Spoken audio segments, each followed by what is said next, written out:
one other thing. And I'll see if I can get this before I switch out, because I'm mad, but the others, they think that I should just maybe not talk about it. But so I saw something on Facebook. It's on Jonathan's Facebook, and Auntie says this is why children shouldn't be on social media. But I saw something on Facebook where this guy commented about people with multiple personalities being demon possessed, which just shows that you don't know anything about it, because it's not like that, because it's all me, it's all us. It's not. So here's what happens.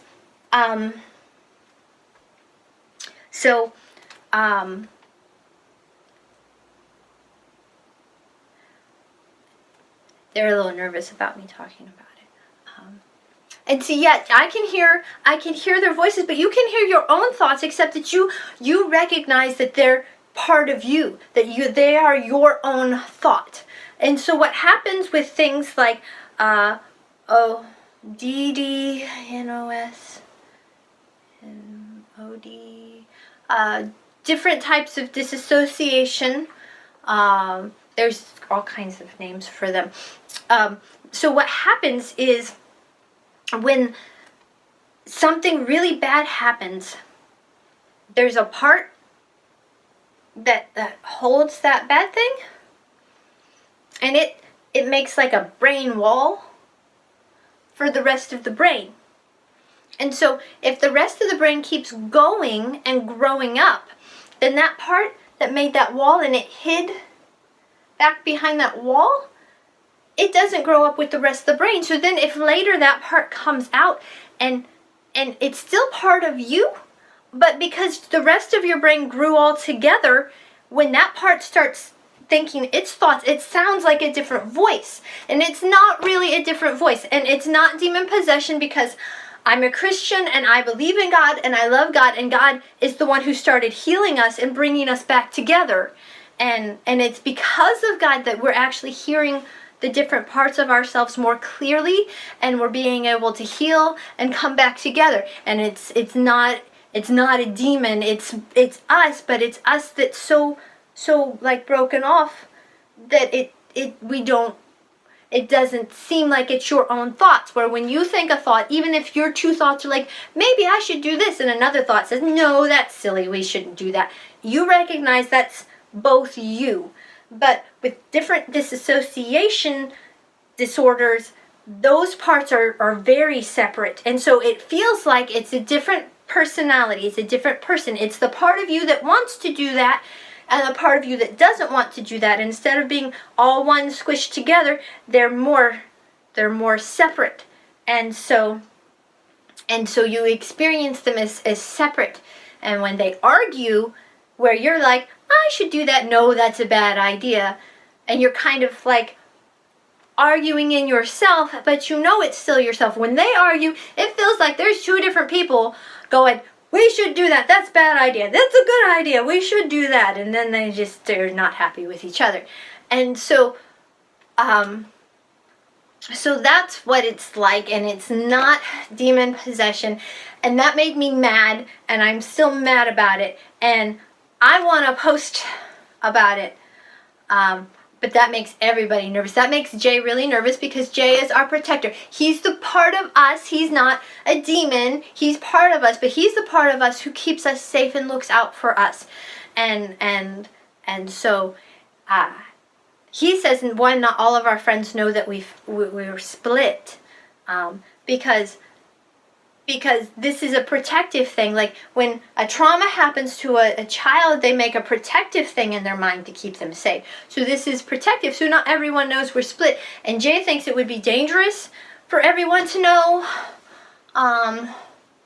because people might not want to be our friends anymore. And that's scary. Because not everyone will understand. And then there's people who will think that it's demon possession, and it's not. Because it's safety and protection and healing, and it's all a part of getting better, and it's a natural thing that the brain does to keep itself safe when bad things happen, so that the person can continue on, because not everyone can handle all the bad things. Like when the things are so bad that some people don't, they just can't anymore. So the brain says, okay, I'll make it so that we can handle it. And that's how it happens. And I thought if I explained it, it would be something that everyone could understand, because Jenna and E and J might use bigger, differenter words. And differenter is wrong. More different words. They might use those, and then sometimes people get confused. But if you explain it how a little understands it, and everyone can understand it, because then a child can understand it, because I'm the child part. When bad things started happening, this part of me made a wall, and now it's safe because we're safe, and there's no longer bad things happening, and we married a very good man, and he is safe, and we're able to deal with all these back behind that wall things. And so then it was safe for that wall to be lifted and me to come out. And so then it seems like I'm different because I'm just this part right here that hasn't been part of the rest of the brain while it grew up.